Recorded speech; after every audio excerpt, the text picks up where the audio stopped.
So hi, I'm gonna show you how to make a Hollandaise or the mother sauce, the fifth one. Here, I plated it here, and it's kind of like thin it down now because I had a hard time plating and... Let's go! This is the Hollandaise I made, right? I'm just gonna show this to you today and you're gonna learn this. Yeah, I gotta keep in mind in my temperature because temperature changes quickly. And that's why maybe it looks thin down here. Hollandaise is really popular once you come here in Western country, US and Canada. The other uses of this thing too is you can put it in a vegetable, fish, chicken. I guess it depends on the combination you can make. A lot of people will say this is one of the most complicated ones. You learn about emulsion or emulsification, something like that. This is the first step that a lot of people will fail. I'm saying this from experience because even me.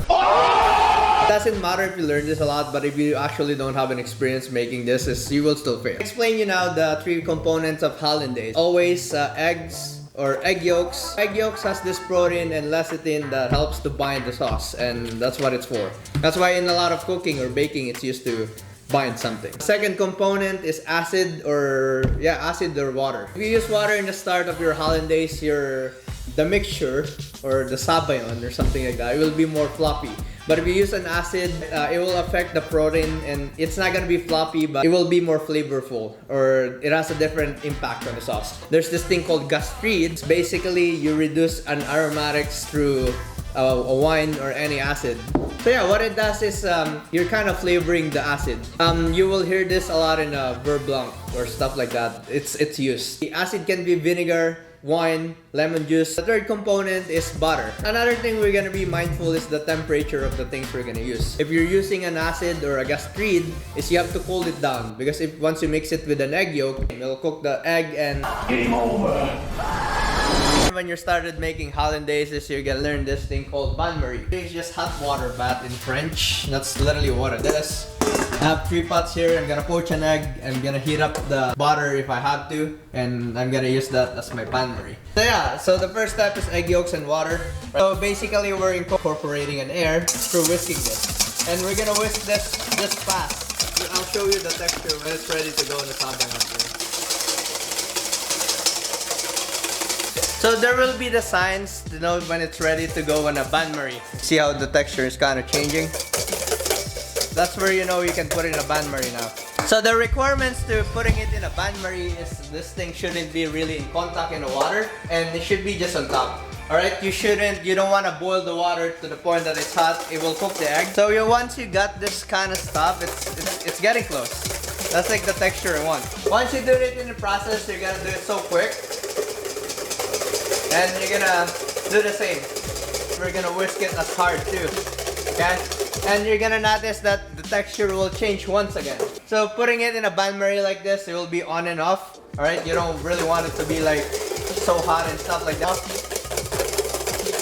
Alright? As you can see, as soon as I mix, it's changing a texture again. Some people in this generation, they can just use a blender or anything to do it. So right now while it's going, I'm gonna poach an egg. So I'm gonna show you how easy to poach an egg. It's basically you're just gonna boil the water, put a vinegar and salt, and once it boils, put the egg in there. Hello darkness, my old friend. There you go. Now we're getting close and close, right? That's the goal, is to make it stick in there. That's what it makes a Hollandaise. Now that's going, I'm gonna check the temperature of my butter. So yeah, my temperature is at 132, so I'm kind of safe. So now you see it. It should like, when you pick it up, it should like do that. That's how you know your Hollandaise is gonna be good. So basically, once you reach that, that's the time you're gonna incorporate the butter. You gotta dump the water and you're just gonna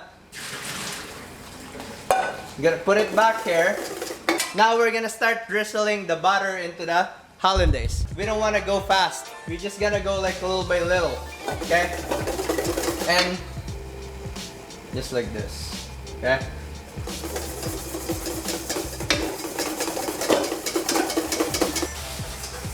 Hola! Look at my Hollandaise. Now it's getting thick and it's getting the texture I wanted. So basically, once you're adding butter, you're gonna just base it how thick you want it to be. Okay? I can just add more because there we go. That's a perfect Hollandaise sauce. And just look at the texture of the Hollandaise. It should be thick, right? It should coat the back of the spoon. So to finish it, I can just season it with some cayenne pepper, which is the most common thing. Some lemon. So just make sure you hold your Hollandaise at 130 to 140 temperature. That's where it's sitting at. Okay, so I'm gonna get the spoon here. I'm gonna show you the consistency of the Hollandaise I made. Okay, like you see that? That's the consistency of the Hollandaise, and based on the poached egg here, I'm sorry. Keep in mind that if you put this on a hot food, it might thin down. But you see, my point is, it should look like this, and you should do it thicker than this. Let me taste. It tastes like lemony and buttery, basically. That's that, and yeah, you can use this now in Eggs Benedict, right? You have to do this a lot again and again in order to get it and to really like master this.